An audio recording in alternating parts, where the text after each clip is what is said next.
ഒറ്റപ്പാലം താലൂക്ക് ആശുപത്രിയെ സിപിഎമ്മിന്റെ area committee ഓഫീസാക്കാൻ ശ്രമിക്കുന്നു എന്ന് ആരോപിച്ച് ബിജെപി കൗൺസിലർ സരൂപ്. ഒറ്റപ്പാലം താലൂക്ക് ആശുപത്രിയെ സിപിഎമ്മിന്റെ ഏരിയ കമ്മിറ്റി ഓഫീസാക്കാൻ സിപിഎം ശ്രമിക്കുന്നു എന്ന് ആരോപിച്ച ബിജെപി കൗൺസിലർ രംഗത്ത്. കഴിഞ്ഞ ദിവസം നടന്ന ആശുപത്രി HMC യോഗത്തിൽ ഭരണപക്ഷ അംഗങ്ങളും ഉദ്യോഗസ്ഥരും മാത്രം പങ്കെടുത്തുകൊണ്ടാണ് തീരുമാനങ്ങൾ എടുത്തത്. രാഷ്ട്രീയ പാർട്ടി പ്രതിനിധികളെ HMC യോഗം നടക്കുന്നതായി അറിയിച്ചിട്ടില്ല എന്നും രഹസ്യമായാണ് HMC യോഗം ചേർന്നതെന്നും സരൂപ് ആരോപിച്ചു. താലൂക്ക് ആശുപത്രി പൊതുജന സ്വത്താണെന്നും സിപിഎമ്മിന്റെ ഏരിയ കമ്മിറ്റി ഓഫീസ് അല്ല എന്നും താലൂക്ക് ആശുപത്രിയിൽ ഒരു യോഗം ചേരുമ്പോൾ അത് രാഷ്ട്രീയ പാർട്ടി പ്രതിനിധികളെ അറിയിക്കാനുള്ള ഉത്തരവാദിത്തം ഉദ്യോഗസ്ഥർക്കുണ്ട് എന്നും അറിയിക്കാത്തതിൽ പ്രതിഷേധമുണ്ടെന്നും സരൂപ് പറഞ്ഞു. സമ്മതരായിട്ടുള്ള ആളുകൾ ഇവരെല്ലാവരെയും ചേർത്തുകൊണ്ടാണ് HMC യോഗം ചേരേണ്ടത്.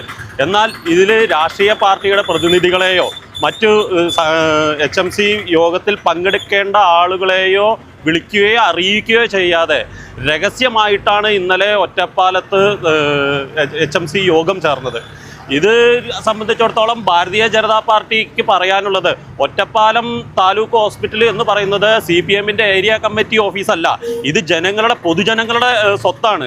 ഇതിൽ ഒരു കാര്യം നടക്കുമ്പോൾ, ഒരു പ്രവർത്തനം നടക്കുമ്പോൾ അത് പൊതുജനങ്ങളെ അറിയിപ്പിക്കേണ്ട, രാഷ്ട്രീയ പാർട്ടികളുടെ പ്രതിനിധികളെ അറിയിക്കേണ്ട ബാധ്യത ബന്ധപ്പെട്ട ഉദ്യോഗസ്ഥർക്കുണ്ട്. ഇത്തരത്തിൽ ആരെയും അറിയിക്കാതെ രഹസ്യ യോഗം ചേർന്നതിൽ ശക്തമായിട്ടുള്ള പ്രതിഷേധം ഭാരതീയ ജനതാ പാർട്ടി അറിയിക്കുകയാണ്. കഴിഞ്ഞ ദിവസം നടന്ന തിമിര ശസ്ത്രക്രിയാ ലാബിന്റെ ഉദ്ഘാടനവും കൗൺസിലർമാരെയോ രാഷ്ട്രീയ പാർട്ടി പ്രതിനിധികളെയോ അറിയിച്ചില്ല എന്നും ആശുപത്രി CPM ഏരിയ കമ്മിറ്റി ഓഫീസാക്കാനാണ് ഭരണസമിതിയുടെയും ഉദ്യോഗസ്ഥരുടെയും തീരുമാനമെങ്കിൽ BJP പ്രതിഷേധവുമായി മുന്നോട്ടു പോകുമെന്നും സരൂപ് പറഞ്ഞു.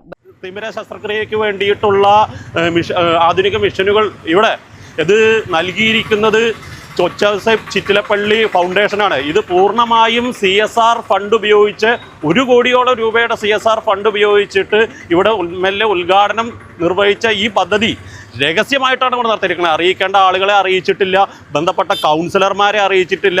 അങ്ങനെ മൊത്തത്തിൽ ഇതൊരു CPMന്റെ ഏരിയ കമ്മിറ്റി ഓഫീസ് ആക്കുന്ന തരത്തിലേക്കുള്ളൊരു പ്രവർത്തനമായിട്ടാണ് ഇതിൻ്റെ ബന്ധപ്പെട്ട ഭരണസമിതിയും ഒറ്റപ്പാലം നഗരസഭയും മുന്നോട്ട് പോകുന്നതെങ്കിൽ ഭാരതീയ ജനതാ പാർട്ടിയുടെ ഭാഗത്തു നിന്നും ശക്തമായിട്ടുള്ള സമര പരിപാടികളായിട്ട് മുന്നോട്ട് പോകാനാണ് തീരുമാനം.